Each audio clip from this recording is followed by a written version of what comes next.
اللهم صل على محمد وآل محمد. أما بعد فقد قال الله الحكيم في محكم كتابه الكريم. بسم الله الرحمن الرحيم. وَلَقَدْ كَانَ لَكُمْ فِي رَسُولِ اللَّهِ أُسْوَةٌ حَسَنَةٌ وَقَالَ إِنَّا أَعْطَيْنَاكَ الْكَوْثَرَ.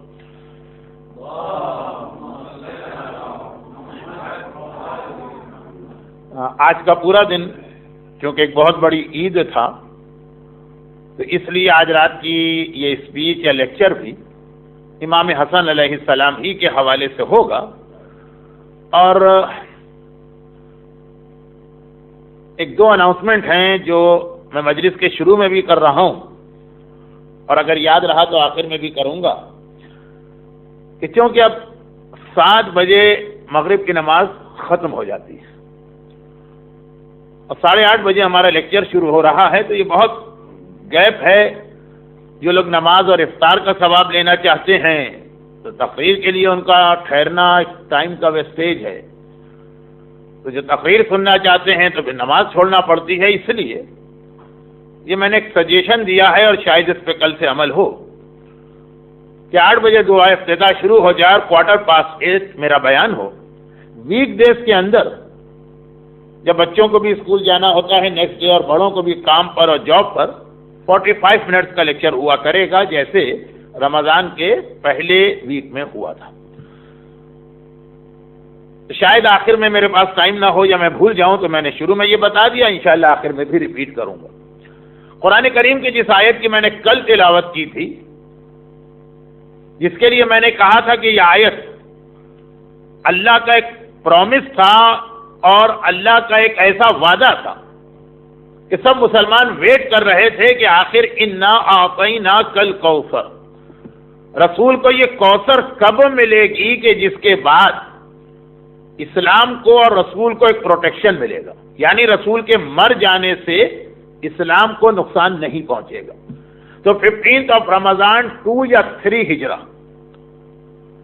دیکھیے ہسٹری کی بہت ساری باتوں میں اختلاف اور کنٹروورسی ہے، اور ہسٹری جو ہے وہ ہمارا بلیو نہیں ہے کہ اگر اس میں 2 الگ الگ روایتیں ہوں تو آدمی یہ پریشان ہو جائے یا کنفیوز ہو جائے کہ ایسا کیوں ہو رہا. ایون واجبات کے اندر بھی روایتیں الگ الگ ہوتی ہیں، کبھی تو ایک مرجع کا فتویٰ الگ ہوتا ہے، دوسرے مرجع کا فتویٰ الگ ہوتا ہے. تو ہسٹری تو واجبات کے بعد آتی ہے.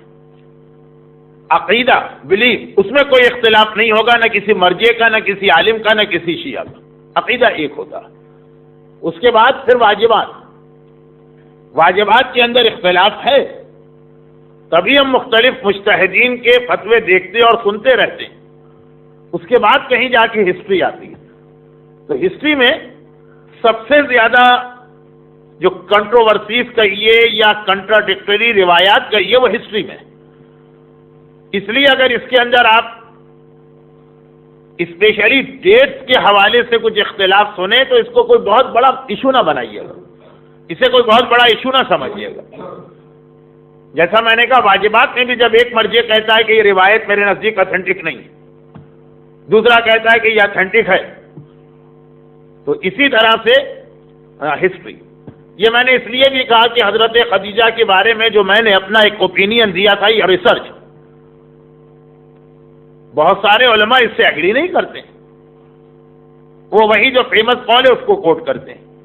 اسی طریقے سے 15 رمضان میں شیخ مفید نے لکھا کہ 9ویں امام کی ولادت ہوئی ہے. امام حسن کی ولادت 2nd ہجرہ میں ہوئی یا 3rd ہجرہ میں، یہ بھی ایک اختلاف ہے. کئی علماء اس کو 2nd کہتے ہیں، کوئی 3rd کہتے ہیں. یہ کوئی اتنا بڑا ایشو نہیں. اصل چیز ہے امام کی سیرت، اصل چیز ہے امام کی لائف ہسٹری. لیکن جب امام کی ولادت ہوئی تو نو ڈاؤٹ پورے مدینے نے فرسٹ ٹائم کوئی عید سیلیبریٹ کی. رسول اللہ نے جس دن سے اعلان رسالت کیا چین سائیکل بن گیا پرابلمز کا. ہر مسلمان کسی نہ کسی پرابلم، ٹارچر، پریشانی، مصیبت میں. اور امام حسن کی ولادت تک مسلمانوں کو کوئی بڑی خوشی اور عید نہ ملی. کل میں نے جملہ کہا تھا کہ امام علی اور شہزادی فاطمہ کی شادی بھی ایک بہت بڑی خوشی تھی، لیکن اس کو عام مسلمانوں نے اپنا میٹر نہیں سمجھا. لیکن امام حسن کی ولادت کے بعد مسلمانوں کو اب یہ وشواس ہوا یا سیٹسفیکشن ہوا کہ اس شہزادے کے پیدا ہونے سے اب اسلام بچ گیا، پیغمبر کی نسل، اولاد اور میسج محفوظ رہے گا. اس کے بعد پھر ہمارے سامنے امام حسن اور رسول خدا کی کئی سملیرٹیز آتی ہیں. ان میں سے دو بہت امپورٹنٹ ہیں، اسی لیے آج میں نے جو آیت تلاوت کی اس کا ترجمہ ہے وَلَقَدْ كَانَ لَكُمْ فِي رَسُولِ اللَّهِ أُسْوَةٌ حَسَنَةٌ. دیکھو مسلمانوں، تمہارے لیے رسول کی لائف ہسٹری میں ایک بہترین ماڈل، اسوہ حسنہ، بہترین نمونہ. اب امام حسن اور رسول خدا کی سیرت کی سملیرٹیز، خاص طور پر دو پوائنٹ بہت اہم ہیں. پہلی بات یہ ہے کہ جس وقت رسول اللہ نے رسالت کا اعلان کیا تو اس وقت پیغمبر اسلام کے خلاف ایک میڈیا وار شروع ہوئی. یہ جو میڈیا وار آج ہوتی ہے یہ ہر دور میں تھی، پروپیگنڈا. اور ایک ایسا ایلیگیشن تھا جو پورے 14 معصوم میں صرف 2 پہ لگایا گیا، یا رسول خدا پہ یہ تہمت لگائی گئی ہے یا امام حسن پہ. 14 معصوم ہیں، ٹارچر یا ظلم تو سب پہ ہوئے، شہید ہر ایک کو کیا، مگر ایک تہمت، ایک ایلیگیشن ایسا یا رسول اللہ پہ لگا ہے یا امام حسن پر. تھوڑی سی ورڈنگ الگ ہے لیکن مطلب ایک ہی. رسول اللہ پہ جو ایلیگیشن لگا تھا ابھی تک چلا آ رہا ہے، اس کو اب تک ریپیٹ کر رہے ہیں. بہت ساری تہمت رسول اللہ پہ اس وقت لگائی گئی، ٹائم کے گزرنے سے ختم ہو گئی بات. رسول کو کہا گیا میجیشین ہے، ختم بات. رسول کو کہا گیا یہ پوئٹ ہیں، ختم بات. رسول کو کہا گیا اے کریزی پرسن یا کریزی مین یا میڈ مین، شاعر، ساحر، مجنون، ختم بات. لیکن کچھ بہتان اور تہمت ایسی جو اس دن سے لے کے آج تک ریپیٹ کی جا رہی ہیں. اس میں سے ایک یہ ہے کہ سورہ نحل قرآن کریم کا سورہ نمبر 16، اس میں آیت آئی ہے کہ یہ لوگ آ کے کہتے ہیں کہ اے رسول، ایک کرسچن بائبل کا عالم تمہیں قرآن سکھاتا. یہ آج تک کسی کو کرسچینٹی اسی چیز کو ریپیٹ کرتی ہے کہ رسول اللہ کے پاس کون سی وحی، وہ تو انہوں نے بائبل اور تورات پڑھی تھی، اسی کو ورڈنگ دے کر قرآن بنا دیا. خیر یہ آج کا ٹاپک نہیں. اسی میں ایک چیز یہ آ رہی کہ رسول خدا نے بہت ساری شادیاں کی. وفات حضرت خدیجہ میں بھی یہ بات آئی تھی کہ 11 بیویاں تو رسول اللہ کی آخری وقت تک رہی، اور اس کے علاوہ بھی کچھ شادیاں کی جس میں یا ڈیورس ہو گیا یا بغیر ڈیورس کے سیپریشن ہو گیا. یہ رسول اللہ کے لیے ایک اسپیشل مسئلہ ہے. اگر کوئی عورت، اگر رسول کی کوئی بیوی رسول سے کہہ دے کہ میں آپ کے ساتھ نہیں رہنا چاہتی، یہ طلاق ہے. رسول کے بارے میں یہ جملہ کہہ دے طلاق ہو جائے گی، پھر کسی الگ سے ڈیورس کی یا صیغہ طلاق کی ضرورت نہیں. تو ایسے بھی کچھ کیس ہیں. ان شارٹ یہ کہ 11 تو رسول خدا کی وہ بیویاں تھیں جو رسول کے ساتھ رہیں. تو اس وقت سے لے کے آج تک رسول خدا پہ یہ تہمت لگتی ہے نا کہ مسلمانوں کا رسول تو معاذ اللہ بڑا عیاش تھا. ایک ہمارے رسول تھے عیسیٰ، بڑے پوائس، بڑے متقی، بڑے زاہد، بڑے مقدس، زندگی میں کوئی شادی ہی نہیں. جو کرسچینٹی میں ایک تصور ہے کہ پائٹی کا مطلب ہے کہ شادی نہ کرنا، یہی کنسپٹ ہندوؤں میں بھی ہے. جو بہت بڑا سادھو ہوگا وہ کبھی شادی نہیں کرے گا. یہی کنسپٹ بدھ مذہب میں بھی ہے، جتنا بڑا مونک ہوگا وہ شادی نہیں کرے گا. بلکہ دنیا کے ہر ریلیجن میں پائٹی کا مطلب ہوتا ہے کہ مصلی پر بیٹھو اور اللہ کی نمازیں پڑھو، بیوی بچے اس چکر میں نہ پڑھو. اسلام اس کنسپٹ کو مانتا ہی نہیں. اسلام کہتا ہے جس طرح مصلی پہ جا کے سجدہ کرنا عبادت، اسی طرح سے بیوی کے مینٹیننس کا خیال کرنا یہ بھی ایک عبادت. جس طرح تلاوت قرآن پڑھنا ایک عبادت ہے، اسی طرح سے اپنی بیوی سے مسکرا کے بات کرنا بھی عبادت ہے. لیکن اسلام کا یہ کنسپٹ وہ آج ساری دنیا اس کو فالو کر رہی ہے، لیکن پروپیگنڈے یا تھیوری کی حد تک کہتے ہیں کہ دیکھو ایک عیسیٰ تھے، اتنے پوائے ساتویں، نہ کبھی شادی کی نہ اولاد ہوئی. ایک تمہارا رسول ہے شادی پہ شادی، شادی پہ شادی، شادی پہ شادی کرتا رہا. اب اس وقت یہ ٹائم نہیں ہے کہ میں اس تہمت کا جواب دوں. میں تو یہ بات کر رہا ہوں کہ سملر لائف ہسٹری. دیکھیں یہ تہمت امام علی پہ نہیں لگی، یہ تہمت امام حسین پہ نہیں لگی، یہ تہمت 8ویں امام پہ نہیں لگی، کسی امام پہ نہیں لگی. یا رسول خدا پہ تہمت لگی ہے کہ شادیاں بہت کرتے تھے، اور شادی کا کنسپٹ یہ دیا گیا کہ اس کا مطلب نعوذ باللہ عیاشیاں بہت کرتے تھے. شادی کا یہ کنسپٹ، یعنی کتنی انٹرسٹنگ بات ہے کہ 53 ایئرس تک رسول خدا نے صرف ایک بیوی کے ساتھ گزارے، اور آخری 9 سال کے اندر باقی 10 شادیاں ہوئی. سب کے پولیٹیکل ریزن تھے، یا یونٹی کا مسئلہ تھا، یا جو بھی تھا. لیکن بہرحال جواب دینے کا اس وقت موقع نہیں ہے، نہ ٹاپک ہے. صرف رسول خدا پہ یہ تہمت لگی جو آج تک ریپیٹ ہو رہی. آج بھی جب کرسچن کو بہت غصہ آتا ہے مسلمانوں کے خلاف تو یہ ایک الزام لگا دیا جاتا. اور دوسری تہمت امام حسن پہ لگی. ان کے بارے میں بھی یہ کہا گیا اس وقت، اور آج تک اس کو ریپیٹ کیا جا رہا. اور ٹریجڈی یہ ہے کہ میں نے بعض شیعہ اوریٹرز کی زبانی سنا کہ وہ بھی اسی چیز کو ریپیٹ کرتے ہیں. یہ وہی ہیں جنہوں نے 2 کتابیں پڑھی اور ریسرچ اسکالر بن کے ممبر پہ آ جاتے ہیں. اسلام نے جس طرح نماز پڑھانے کا کرائٹیریا رکھا، اسی طرح مجلس پڑھنے کا بھی ایک کرائٹیریا. ہر آدمی نہ نماز پڑھا سکتا ہے، نہ ہر آدمی مجلس پڑھ سکتا. کسی کو اگر ذکر امام کا ثواب لینا تو اس کے لیے نوحہ ہوتا ہے، مرثیہ ہوتا ہے، یا ایران میں غم کا بیان ہوتا ہے. جیسے ایسٹ افریقہ میں ابھی بھی جاتا ہوں تو وہاں گجراتی کی کتاب لے کے کچھ لوگ ثواب کے لیے پڑھتے ہیں، لیکن خالی غم کا بیان. جو آپ کسی کو گائیڈنس دے رہے ہیں، جو کسی کو آپ میسج دے رہے ہیں، تو خود اتنی نالج ہونی چاہیے. اور یہ پرابلمز لندن میں بہت زیادہ اور ٹورنٹو. خیر، خلاصہ یہ کہ وہاں میں نے خود اپنے مجلسوں میں یہ سنا، عالم کی زبانی نہیں، لیکن اب ہمارے یہاں مجلس عالم پڑھتے کہاں ہیں؟ ایسے سیلف میڈ ذاکر آ گئے ہیں کہ ہمیں ضرورت بھی نہیں عالم کے نخرے اٹھانے کی. خیر یہ تو ذرا اسٹرانگ اردو ہو گئی. تو امام حسن پہ ایک تہمت لگائی، اور ایسی تہمت لگائی گئی کہ یہاں تک کہا گیا کہ ایک دن امام علی نے کوفے کے ممبر پہ جا کے ایک ایڈریس کیا، سارے کوفے والوں کو جمع کیا کہ کوفے والوں آ جاؤ. کہا آج میں تمہیں ایک پرسنل میٹر کے لیے بلا رہا ہوں. دیکھو میرے بیٹے حسن کو اپنی بیٹیاں قتل نہ دینا. انہو رجل مطلاق، وہ ایک ایسا مرد ہے جو بہت طلاق دیتا ہے. آج شادی کرتا ہے، کل طلاق، آج شادی کی نیکسٹ ویک طلاق. اب یہ دیکھیے اس کی ورڈنگ چینج کیجئے. اس کا مطلب یہ ہوا کہ امام حسن بہت زیادہ شادیاں کرتے تھے. یہ تہمت یا رسول اللہ پہ لگی ہے یا امام حسن پہ لگی. اور ایسی نہیں کہ اس وقت لگی اور ختم ہو گئی، آج تک اسی کو ریپیٹ کیا جا رہا. امام حسن کا کنسپٹ یہ دیا جا رہا ہے نعوذ باللہ کہ جیسے وہ ایک لگژریس لائف اسٹائل والے آدمی تھے، اسی لیے وہ معاویہ سے جنگ بھی نہیں کر سکے، انہوں نے صلح کر لی، اس لیے کہ وہ میدان جنگ کی اور جہاد کی سختی نہیں برداشت کر سکتے. اور لگژریس ان کا لائف اسٹائل تھا، وہ بس چاہتے تھے کہ زیادہ سے زیادہ نعوذ باللہ عیاشیوں میں وقت گزارے. یہ بنو امیہ نے میڈیا وار کی تھی امام حسن کی اگینسٹ، جیسے کرسچن نے رسول اللہ کے خلاف میڈیا وار کی تھی، یہ بنو امیہ نے امام حسن کے خلاف. دونوں پہ یہ تہمت لگی.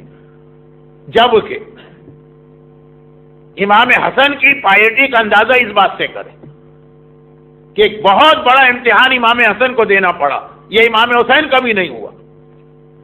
اور وہ کیا؟ وہ یہ کہ امام حسن کی لائف ہمارے یہاں بہت کم پڑھی جاتی ہے. فضائل تو پھر بھی پڑھ لیے جاتے ہیں، ان کی لائف. ایران نے انقلاب کے بعد ایران کا جو میڈیا چینج ہوا، کنورٹ ہوا اسلام میں، تو ایک ڈیوٹی انہوں نے یہ سمجھی کہ ہر امام کی لائف پر ٹیلی ویژن کے مختلف سیریلز بنائے گئے. مولا علی کی لائف پر سیریل بنا، 8ویں امام کی لائف پہ ایک سیریل بنا، اصحاب کہف پہ ایک سیریل بنا، جناب مریم پہ ایک سیریل بنا. تو اس میں سے ایک سیریل یا ایک پلے بنا تھا امام حسن کے اوپر. امام حسن کی لائف کے وہ 8 سال، لاسٹ 8 ایئر جب وہ امام تھے، بھائی جب تک ان کے بابا زندہ تھے امام علی تو امامت علی کی تھی. وہاں سے لے کے اپنے بابا کی شہادت جو اسی منتھ میں ہوئی، 2 دن 3 دن کے بعد ہم امام علی کی شہادت منائیں گے، تو ان سے لے کے اپنی شہادت تک کے 9 سال امام حسن نے کیسے گزارے کسی شیعہ کو نہیں معلوم. میں عام آدمی کی بات کر رہا ہوں، کسی کو نہیں معلوم. علماء کی بات چھوڑیے، لیکن عام آدمی کی بات. تو ایران نے یہ ایک سیریل بنایا اس کے اوپر، اور سنیے اب یہ جملہ میں نے کئی نوجوانوں سے سنا، اس میں سے پورا تو نہیں لیکن اس کے کچھ ایپیسوڈ یا کچھ جو اس کے پلے تھے اس کو ڈب کیا گیا اردو میں. کراچی میں جب میں مجلسیں پڑھ رہا تھا اور درس دے رہا تھا، میں نے کہا تھا کہ اس کو ضرور دیکھیے گا. اور جس نے اسے دیکھا، اپنے شیعہ نوجوانوں کی بات کر رہا ہوں، ینگسٹر، انہوں نے کہا کہ مولانا ہم عاشورے کے دن اتنا نہیں روتے جو امام حسن کا یہ سیریل دیکھ کے ہماری آنکھوں میں آنسو آئے. اتنا مظلوم تھا ہمارا امام، ہمیں تو آج تک نہیں پتا. ہم سمجھ رہے تھے کہ سارے ظلم امام حسین پہ ہوئے. آج ہم کو ریئلائز ہوا کہ امام حسن کا امام حسین سے چھوٹے مظلوم نہیں ہے. بلکہ ایک نوجوان نے کہا کہ میں تو بڑا سخت دل کا ہوں، مجھے عاشورے کو بھی رونا نہیں آتا، باپ اور ماں کی میت پہ بھی میری آنکھ میں آنسو نہیں آئے. لیکن جب یہ سیریل میں دیکھ رہا تھا ٹی وی کے اوپر، خود بخود میری آنکھوں سے آنسو ٹپک رہے تھے کہ اللہ اللہ، یہ ہے امام حسن کی مظلومیت. ذرا اندازہ کریں کہ کوئی امام ایسا ہے جس کے اپنے شیعوں نے اس کے خلاف ریبیلین کیا ہو یا فائٹ کی ہو. امام حسن نماز پڑھ رہے تھے، ناراض ہو کے شیعہ آئے، دھکا دے کے امام حسن کو مصلی سے ہٹا دیا، نماز توڑ دی، مصلی ان کے نیچے سے کھینچ لیا. السلام علیکم یا مذل المومنین کہہ کے سلام کیا. نعوذ باللہ، آپ پہ ہمارا سلام ہو، آج آپ نے مومنین کو ذلیل کر دیا. امام حسن نے کہا انا معز المومنین، میں نے مومنوں کو رسپیکٹ اور عزت دی ہے، تم ابھی ریئلائز نہیں کر رہے ہو. لیکن یہ سارا ایٹماسفیئر بنا کیسے؟ یہ اس لیے کہ امام حسن نے یزید کے باپ حاکم شام امیر معاویہ کے ساتھ ایک صلح نامے پہ سائن کر دیے. بس اب شیعہ ینگسٹر امام کے خلاف ہو گئے. کہ یہ کیسے امام؟ کل میں نے کہا تھا نا کہ اسماعیلیوں نے اسی وجہ سے امام حسن کو لسٹ آف امامہ سے نکال دیا. زیدی فرقہ جو یمن میں بہت اسٹرانگ ہے، آج کل یمن کے اندر زیدی فرقے کے خاصے پرابلم چل رہے ہیں، انہوں نے بھی امام حسن کی امامت کو ڈیلیٹ کر دیا، صرف اس لیے کہ انہوں نے ایک دشمن کے ساتھ سائن کیوں کی پیس ٹریٹی پر. اور امام حسن نے یہ سائن کیوں کیے؟ بہت شارٹ اس لیے کہ میں ہسٹری نہیں پڑھ رہا ہوں، وہ تو میں آپ کو ریکمینڈ کر کے جاؤں گا کہ اگر انگلش میں یا آپ کی لینگویج میں یہ سیریل اب تک دب نہیں ہوا تو ایٹ لیسٹ اردو والا ہی لے لیجیے. مظلوم ترین سردار نام ہے، یہ ٹائٹل ہے اس کا. کتنے مظلوم ہیں امام حسن؟ تو وہ ہسٹری میں نہیں بتا رہا ہوں، وہ آپ اس میں پڑھ لیجیے گا. میں تو صرف لائف ہسٹری کا ایک حصہ پیش کر رہا ہوں. ہوا کیا تھا؟ دیکھیے، ہوا یہ تھا کہ معاویہ نے بہت ہی خبیث دشمن اہل بیت، ایسا کہ کیا بتایا جائے. معاویہ نے جو آج کل انگریزی کا ایک محاورہ ہے، ایک پروورب ہے، کیرٹ اینڈ اسٹک پالیسی، کسی کو گاجر دکھاؤ، کسی کو اسٹک مارو. یہ معاویہ پہلا آدمی ہسٹری میں. معاویہ، کسی نے اس سے پوچھا تھا کہ تم رول کیسے کرتے ہو، وہ بیٹھا ہوا تھا، ایک طرف اس کے تلوار تھی، ایک طرف اس کے گولڈ اور سلور کوائن تھے. اس نے کہا آدھے آدمیوں کو تلوار سے ٹھیک کرتا ہوں، آدھے آدمیوں کو رشوت دے کے ٹھیک کرتا ہوں. یہ اس کی ایک پالیسی تھی. اللہ، شریعت، قیامت، خوف خدا، پائیدی تو ہے ہی نہیں نا بیچ میں. اب اس نے کیا کیا؟ اس نے امام حسن کی فوج کے جتنے بھی جرنل تھے ان سب کو ایک لیٹر بھیجا، کہا کہ تم بتاؤ تم اپنا ایمان کتنے پیسوں میں بیچو گے، تم بتاؤ تمہاری پرائس کیا. ہم نہیں بتاتے، جو تم کہو گے. جیسے آج کل انٹرنیٹ پہ وہ ای بے وغیرہ ہوتا ہے نا کہ وہ ایک پرائس مانگی جاتی، ایمان کی پرائس، کتنے پیسے تمہیں چاہیے، وہ پیسے ہم سے لے لو، برائب، رشوت. اور جب جنگ ہو ہماری اور حسن کی تو تم لوگ حسن پہ اٹیک کر کے حسن کو مار دینا. ہم کہہ دیں گے کہ جی یہ تو ان کا انٹرنل مسئلہ تھا، ہمارا تو کوئی اس سے تعلق ہی نہیں. امام حسن کی شہادت معاویہ گھبرا رہا تھا کہ اگر وہ میرے ہاتھ سے مارے گئے تو میں مسلمانوں کو کیسے فیس کروں گا. معاویہ بہرحال ہے بڑا خبیث، بڑا مکار، لیکن ایک تھوڑی سی عقل تو رکھتا ہے نا. وہ یزید تھا بے وقوف.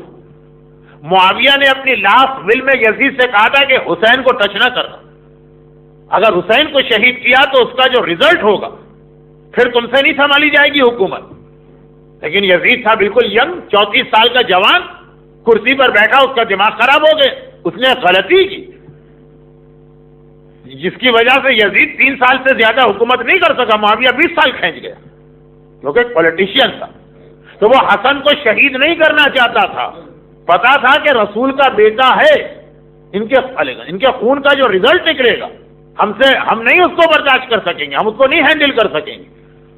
تو اس نے کیا کیا کہ پلاننگ یہ کی کہ امام حسن کے اپنے جنرل امام حسن کو شہید کرے، اور اس کے بعد ہم کہہ دیں کہ اس میں ہمارا کیا قصور.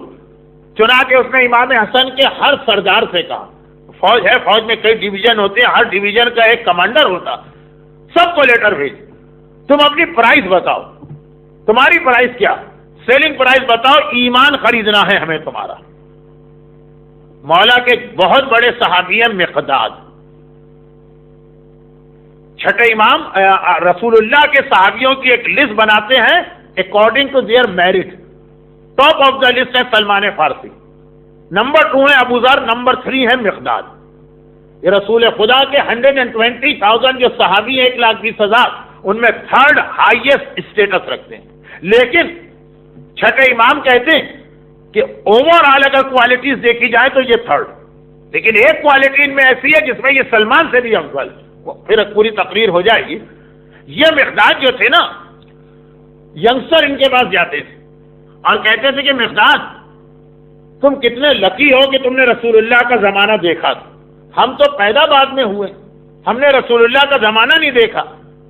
تو مقداد کہتے تھے یہ مت کہو، کبھی کبھار بعد میں پیدا ہونے والا لکی ہوتا، تمہیں کیا پتا اگر تم رسول اللہ کے ٹائم پیریڈ میں ہوتے تو ان کو فالو کرتے کہ ان کے دشمن بن جاتے. تو بڑا اچھا ہے کہ تم اس ٹائم میں نہیں ہو، تمہارے پاس وہ ٹیمپٹیشن نہیں ہے جو ابو جہل و ابو لہب دے رہا. یہی ہمارا پرابلم ہے، ہم سمجھتے ہیں کہ ہم غیبت میں پیدا ہوئے، کاش امام کے دور میں پیدا ہوتے. ارے اگر امام حسن کے زمانے میں ہوتے اور سامنے بلینک چیک آتا حاکم شام کا، بتاؤ کتنے پیسے چاہیے، اپنے ہاتھ سے فل کرو چیک، تمہیں مل جائیں گے پیسے. حسن کا ساتھ چھوڑ دو. یہاں تو لوگ ایک داڑھی کی وجہ سے شریعت چھوڑ دیتے ہیں، ایک حجاب کی وجہ سے دین چھوڑ دیتے ہیں. وہاں تو باقاعدہ بلینک چیک حاکم شام دے رہا. ہر امام حسن کے جتنے سردار ہیں نا، انڈیویجول ہر ایک سے اس کی کرسپونڈنس ہوئی، اور پھر ہر ایک سے اس نے کہا کہ ٹھیک 50% پیمنٹ ابھی ہے، 50% جب حسن کو تم شہید کرو. اب یہ جتنے بھی لیٹرز تھے جو ایکسچینج ہوا لیٹرز کا، یہ سب معاویہ نے بوری میں جمع کی اور امام حسن کو بھجوا دی. میں نے کہا نا کہ وہ یزید نہیں تھا، یزید ایک ینگسٹر ہے جس کے پاس جوش ہے لیکن ایکسپیرینس نہیں ہے، پالیٹکس نہیں ہے. یہ پولیٹیشین ہے. اس نے یہ لیٹر بھیجوائے حسن، کہا کہ دیکھیے یہ ہیں آپ کے سردار، سب نے اپنا ایمان بیچ دیا، آپ میدان میں میرے خلاف نکلیں گے، یہی آپ کو شہید کریں گے. وہ جانتا ہے کہ امام حسن کسی کے ہاتھوں مارے جائیں بلیم مجھ پر آئے گا، چنانچہ وہ ہینڈل نہیں کر پائے گا مسئلے کو. اس نے کہا کہ دیکھیے آپ کے اپنے سردار آپ کے خلاف، آئیے ہم اور آپ سلو کر لیں. یہ اس زمانے کا میں نے بہت شارٹ ایٹماسفیئر بتایا، ورنہ آپ جا کر ایران کی وہ سیریل دیکھیے گا. اب دیکھیے اب جو پوائنٹ ہے، میں نے کہا نا ہسٹری نہیں پڑھ رہا ہوں، بہت شارٹ کیا. کچھ چیزیں اگر آپ کی سمجھ میں نہیں آئی ہیں تو اسی لیے کہ میں نے شارٹ بہت کر دیا، لیکن اصل پوائنٹ تو کچھ اور ہے. وہ یہ ہے کہ امام حسن کے سردار اپنا ایمان بیچ رہے ہیں، آکشن ہو رہا. معاویہ کہتا بتاؤ 1,00,000 دینار، 2,00,000 دینار، 1,000,000 دینار میں خریدوں گا. اچھا اب دیکھیے جب یہ ٹائم پیریڈ تھا نا، اس وقت اسلامی دنیا میں 19 پروونس تھے، 19. اونلی 1 معاویہ کے پاس تھا، شام کا یا سیریا کا علاقہ. باقی ریمیننگ جو 18 پروونس ہے وہ سب امام حسن کے کنٹرول میں، جس میں مدینہ بھی ہے جس کو حجاز کہتے ہیں، جس میں عراق بھی ہے جس میں مصر بھی ہے، جو دریائے نیل کی وجہ سے وہ بھی اب بہت ہی زیادہ ایگریکلچر اور ریونیو دینے والا علاقہ تھا. یعنی ان شارٹ امام معاویہ کے پاس ایک علاقے کا خزانہ، وہی کا ریونیو جمع ہوتا ہے خالی شام کا. امام حسن کے ہاتھ میں 18 خزانے ہیں، 18 علاقوں کا ریونیو آتا. یعنی جہاں پر معاویہ 1 دینار دیتا، امام حسن وہاں پہ 18 دینار دینے کی پوزیشن میں. اور جو لوگ اپنا ایمان بیچ رہے ہیں، بھائی مارکیٹ میں جب آدمی ایک پروڈکٹ لے کے آتا تو پھر اس کو اس سے غرض نہیں کون خرید رہا، جو زیادہ پرائس لگائے گا. تو یہ امام حسن کے سردار جو معاویہ کے ہاتھوں اپنا ایمان بیچ رہے ہیں، امام حسن کو سب کے نام بھی پتا چل گئے. دیکھیں امامت کی نالج تو ہے ہی، دنیاوی اعتبار سے بھی سب کی لسٹ آ گئی، سب کے وہ کراسپونڈنس لیٹرز آ گئے، سب نے جو اپنی پرائس بتائی تھی وہ آ گئی. کتنا ایزی ہے امام حسن کے لیے. انہی لوگوں کو بلائیں اور کہیں کہ حاکم شام تمہیں 1 لاکھ دے رہا، میں تمہیں 10 لاکھ دیتا ہوں. اس کے ہاتھ ایمان بیچ رہے تھے، میرے ہاتھ بیچ دو. جو کام معاویہ کر رہا ہے وہ معاویہ سے زیادہ ایزیلی امام حسن کر سکتے ہیں. لیکن دیکھیے وہی بات، اگر امام حسن رشوت دیتے ہیں تو حکومت مل جاتی ہے، شریعت ہاتھ سے چلی جاتی ہے. اور اگر شریعت کو بچاتے ہیں تو حکومت ہاتھ سے جاتی ہے. امام حسن نے دیکھا شریعت اور حکومت ان میں سے کوئی ایک چیز ملے گی. امام حسن نے کہا میں معصوم ہوں، معصوم شریعت کے اگینسٹ نہیں جاتا، حکومت میری جاتی ہے تو چلی جائے، میں شریعت کو ہاتھ سے نہ جانے دوں گا.